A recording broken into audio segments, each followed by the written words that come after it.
Girly feminism as an idea is really exciting to me. Probably because in 2004, when I was 12, I bought Debbie Stroller's Stitch and Bitch, which was a manifesto on knitting. And it was there that I discovered feminism. In her prologue, Stroller describes her day job as editor of Bust magazine, as well as drawing concrete connections between feminism and knitting, with a specific emphasis on personal accounts of women's history, most of the time found in the private, where the site of one's work was caring for the family, which often included hand-making the clothes. As I knit pale pink dresses with leaf-like lace, I felt a connection to the foremothers before me, who looped one stitch at a time too, hand-knitting things because they wanted to keep their loved ones warm too. This sense of care-focused feminism mixed with actual creation is the essence of the feminisms I try to perform now, 9 years later. That being said, I'm glad that the girly feminism outlined in Manifesta and the other readings this week is one that we've seemed to grow past. As Baumgartner and Richards described on page 400, girlies are adult women, usually in their mid-20s to late 30s, whose feminist principles are based on reclaiming of girl culture, be it Barbie, housekeeping, or girl talk. Girly feminism is fine, but if feminism is truly succeeding, the lipstick a so-called girly wears to work would not be the source of her power. It would be a fun accessory. The discussion around girly feminism seems almost unwarranted. It's a distraction from politics by putting an emphasis on the adornments one puts on themselves. It's privileging of individual style over collective action.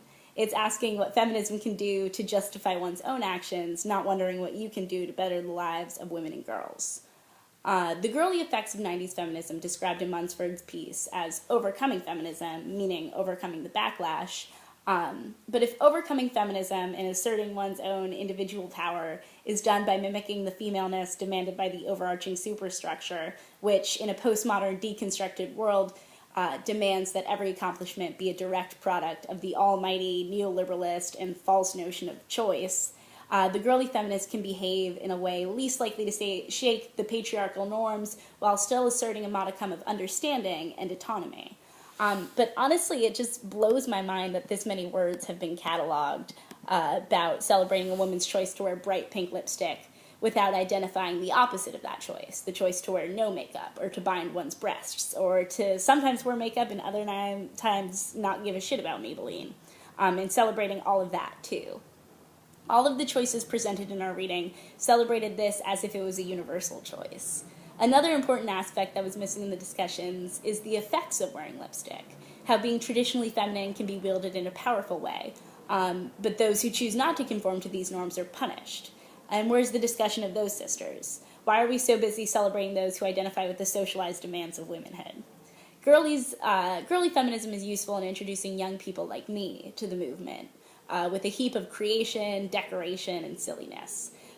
But at some point, a girl grows up into a woman, and pretty soon one has to push their floral print sleeves up and demand the concrete goals or even perhaps the leadership that Elaine Showalter claims the movement currently lacks. One repeated goal is universal childcare, which is a demand that second-wave feminists tried to push to be public, unsuccessfully. While I did laugh at the notion that rich women are failed to be represented in the feminist movement, Showalter has a point. We need to move beyond the legislation of the second wave and the narcissism of the third wave. This is Pagoda. He was bothering me. We need to move past the legislation of the second wave and the narcissism of the third wave to create the change we wish to see in the world. Talking about feminism in the public sector will be met with the backlash discussed in Manifesta. Feminists must refocus on redefinition and creation of programs that will actually help women. And if they want to wear a short pleated skirt while they do it, that's their right.